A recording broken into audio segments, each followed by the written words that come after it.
ॐ भूर्भुवः स्वः तत्सवितुर्वरेण्यं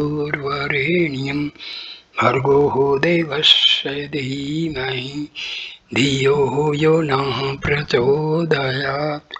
ओम शांति शांति शांति। नमस्कार मेरे प्यारे दोस्तों, my dear friends. This is second video on Bharti Tirtha Vidyarnaya's Panchadasi. So I start the video number 2 with chapter 1, Inquiry into the Nature of Reality, Tattva Viveka Prakarna. Bharti Tirtha Vidyarnaya's Panchadasi is a classic manual of Advaita Vedanta. Its subject matter, as of all textbook of Vedanta, is the doctrine of the non-difference of Brahma and Atma. The content, Visaya and aim, Prayojana of the Panchadasi are indicated as Ramakrishna Pandita points out in his lucid commentary in its very first verse. The coordination of the words Sankara and Ananda signifies the non-difference between the cosmic reality, which is the bestower of all blessedness, and the Atma, which is the most lovable and the most desired end. What is empirically known as the individual soul is none other than the transcendental reality. The mistaken notion that the Atma is finite and particular, that it is cribbed and cabined with a mass of flesh, suffering from all the ills that an empirical outfit is here to, is born of ignorance. Hence, the supreme aim of the Vedanta is to dispel this darkness, which ignorance, and to disclose the truth of the non-dual reality. The task of Vedanta is the destruction of the veil of amorphous delusion. When the delusion is removed, the truth shines in its own light. When the veils are lifted, there is no more cause for grief.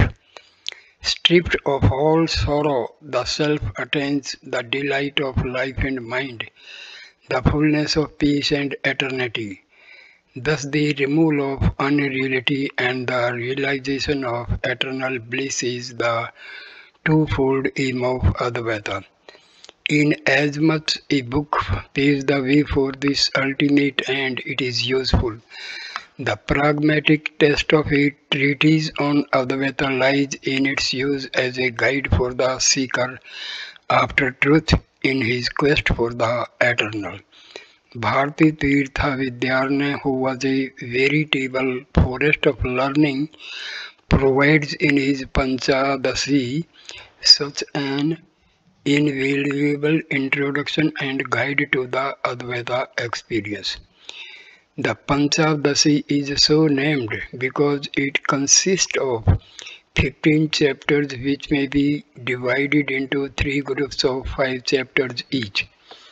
The first 5, Viveka Panchakam, gives an exposition of the Sat or existence aspect of Brahma.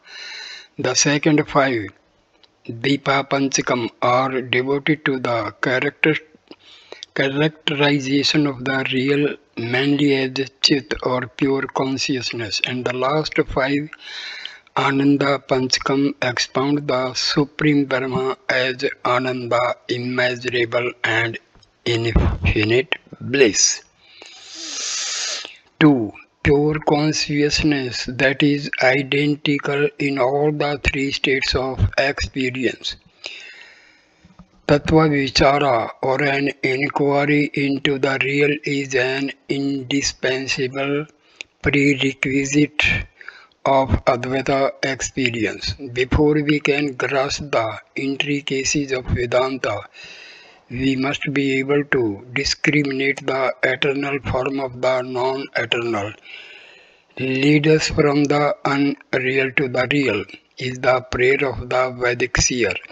The first of the four requirements that qualify a person for the study of Vedanta is Nitya Nitya Vastu Viveka, discrimination between the eternal and non-eternal.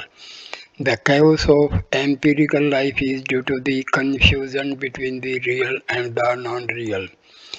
We regard the phenomenal as the permanent and the permanent as the phenomenal.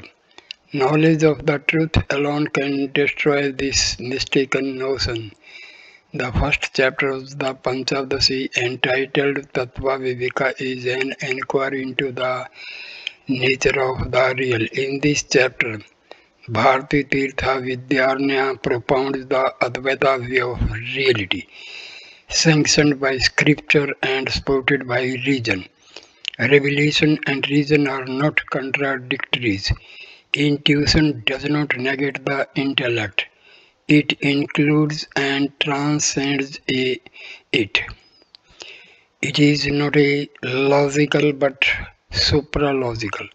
Hence, logic and life, rational cognition, and intuitive experience must go hand in hand.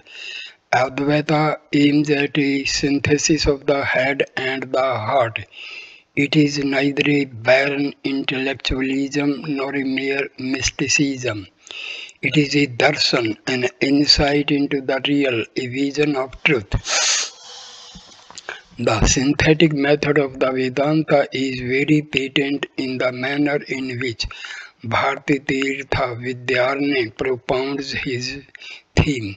He does not begin by quoting scripture, but on the contrary, the very first arguments that he advances in support of the doctrine of the non-dual reality are logical and rational.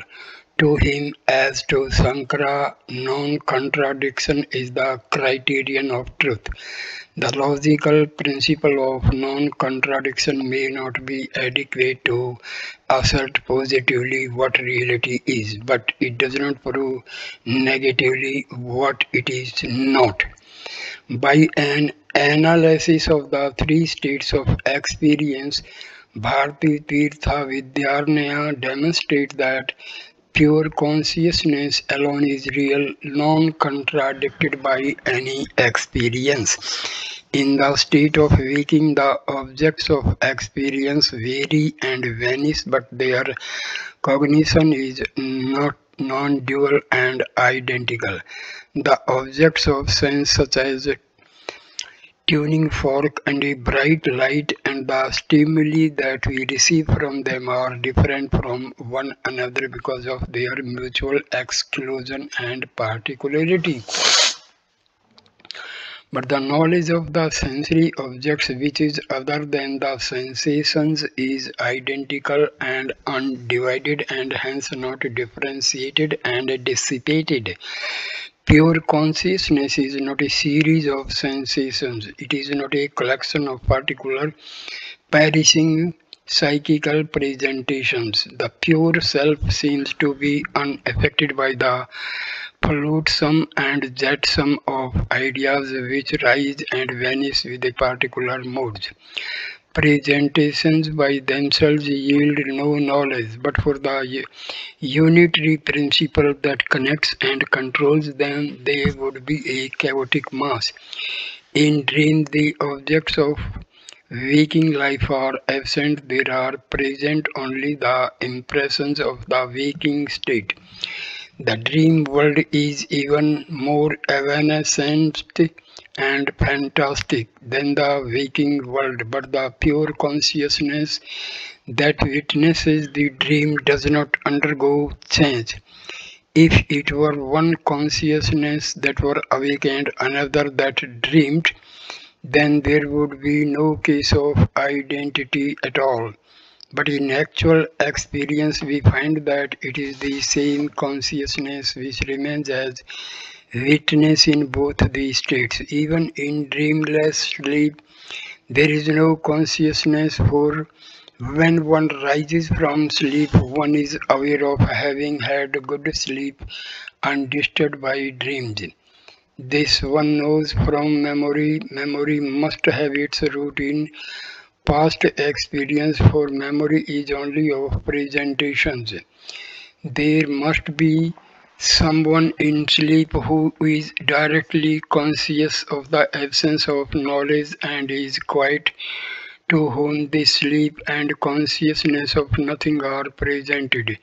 In the state of deep sleep, there is not the play of the external world nor the cinema of internal objects, but this non-existence of the world does not affect the witnessing principle. It is witness even to the nescience of sleep. Pure consciousness which persists in sleep, though different from its object, which is ignorance, is not different from the consciousness which experiences the other two states.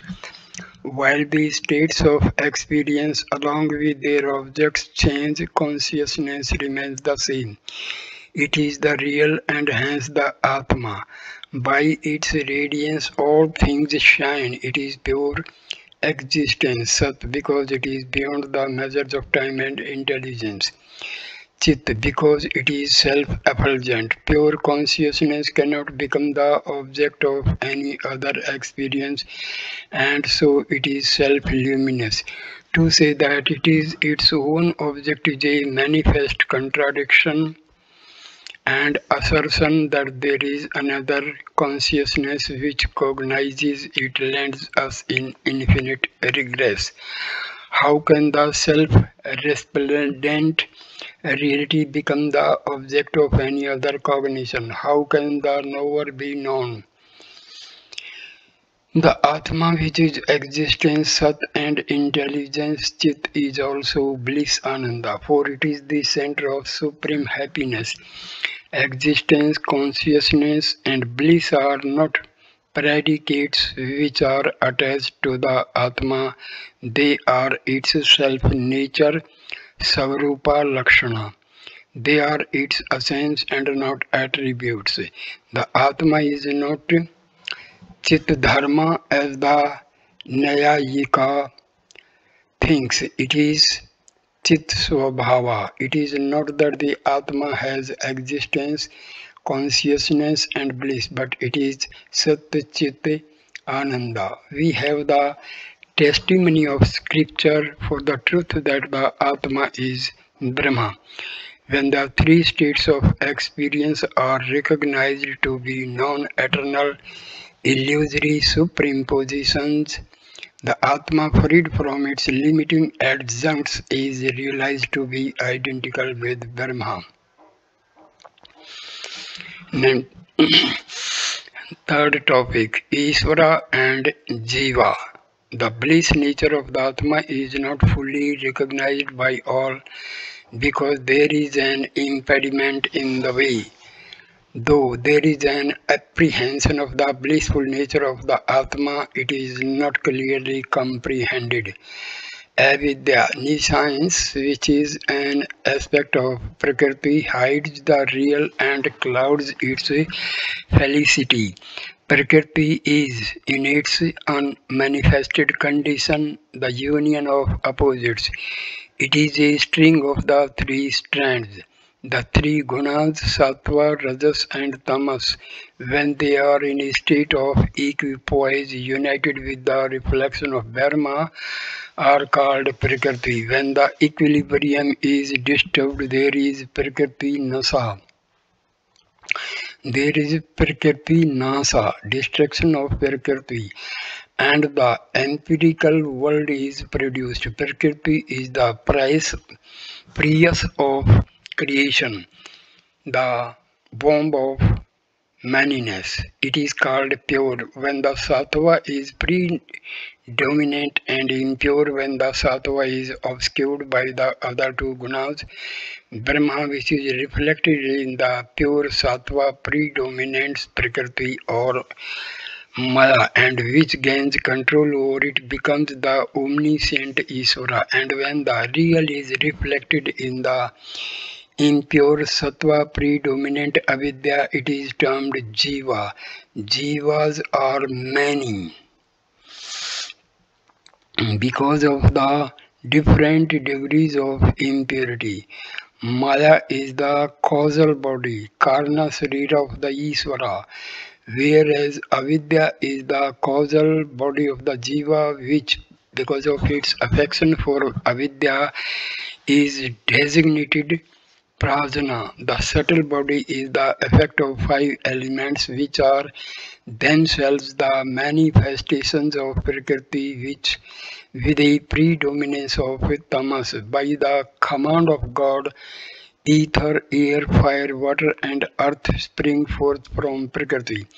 From the sattva aspect of each element is produced, all the elements is derived the internal organ, antahakarna, which, owing to a difference in function, is divided into two, manas, mind, which deliberates, and buddhi, intellect, which decides. From the rajas constituent present in each of the five elements are derived in serial order. The five cognitive organs and the collective totality of the same rajas present in all the five elements is progenitor of the five pranas, the five senses of cognition, the five of cognitions, the five pranas, manas and buddhi together constitute the subtle body, suksham srira. When the jiva identifies itself with the subtle body, it comes to be called Tejasa, and when Isvara bestows upon it his conceit Abhimana, he takes on the name Hiranyagarbha. The difference between the Tejasa and the Hiranyagarbha lies in that while the former is of the each form, the latter is of all forms. The gross body, Sthula Sarira, is made up of quintuplicated elements. The jiva which confounds itself with the physical body is known as Visva, and Isvara, who limits himself by all the gross bodies, goes by the name Vaishnara. Though the two principles, the objective and the subjective, Brahma and Atma, are identical in essence, they appear to be different and under different names. This perversion is the work of Prakriti. So there is something, this aggregate of ignorance on account of its being associated with perfection, Brahma has a preponderance of pure sattva. Consciousness associated with this is endowed with such qualities as omniscience, universal lordship, all controlling power, etc., and is designated as the undifferentiated, the inner guide, the cause of the world, and Isvara on account of its being the illuminator of the aggregate of ignorance.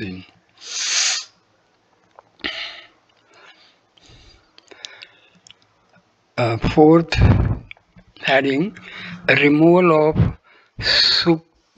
superimposition.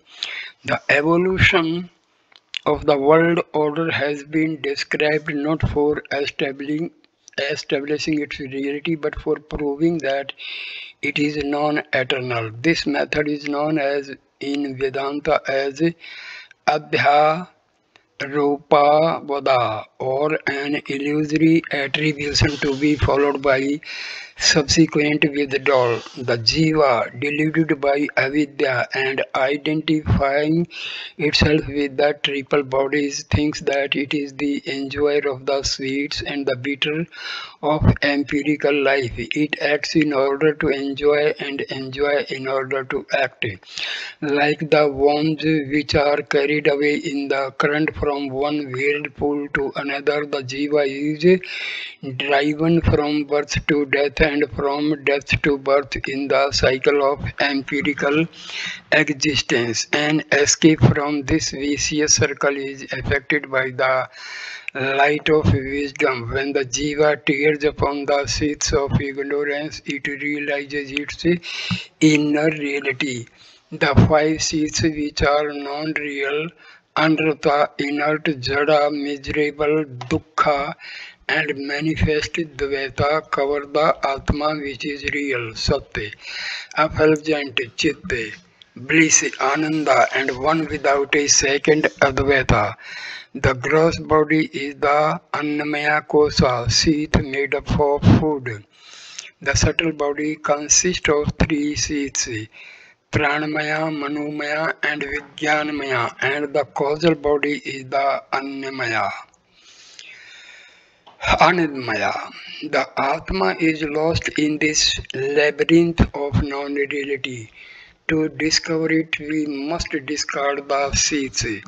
By the method of agreement, anvay and contrariety, Vyatireka, the Atma is to be differentiated from the five sheaths. In dream, the gross body is negated but not the Atma. The self remains, though the sheath of food is removed of the field. The subtle body is unmanifest in sleep, but the Atma does never cease to exist. The self is not affected by the presence or disappearance of body and mind. That it is imperishable is shown by the fact that it remains constant. When the gross and subtle bodies change and cease to be, the gross body, which plays its chief role in the waking state, disappears in dream, and the subtle body that is manifest in dream ceases to exist in sleep. But the Atma is unaffected by the three states of experience. It is the silent witness, eternal and everlasting. The causal body, which is attendant upon the Atma in the states of waking, dream and sleep, vanishes in Samadhi, state of absorption. The manifestation of the Atma in Samadhi, when there is the non-manifestation of nescience in its Anvaya agreement, the non-manifestation of ignorance, when there is the manifestation of the Atma, is its Vyatireka, contrariety. In Samadhi, it becomes evident that even the Anandmaya is not the Atma. In the words of Sankara, Anandmaya Atma is an effect and not the unconditioned Atma. It is not the fullness of Ananda, it is counterfeit bliss. While the sheaths are finite and particular, the Atma is infinite and eternal. Those sustaining the sheaths in the relative planes of existence, it is never identical with them. It is like a thread that courses through and holds together a collection of pearls. Heading 5th, release the end. The Atma, when separated thus from the adjuncts that hide it, realizes its identity with Brahma. Moksha release is the achievement of this deal. It is the realization of truth enshrined in the major text, that thou art Tat Tvam Asi. The way to reach the end is through inquiry. The self is to be seen, heard, reflected on, and contemplated. In Samadhi, the ills of samsara disappear. When the transcendental self is seen, all sections cease. The fire of wisdom consumes the deeds and their cause, ignorance. Samadhi is called Dharmamegha, the cloud of Dharma, for it showers truth, pours forth in torrents the nectar of virtue, liberated from the shackles of samsara. The self comes to its own, the knower of Atma crosses all sorrow, and never more does he return to the empirical life and get entangled in the messes of Maya. So, this video number 2 ends here. Please like, comment and share the video and subscribe the channel. Thanks a lot. Namaste, my dear friend. Video number 2 on Panchadasi will start with chapter 2. So thanks a lot. Namaskar.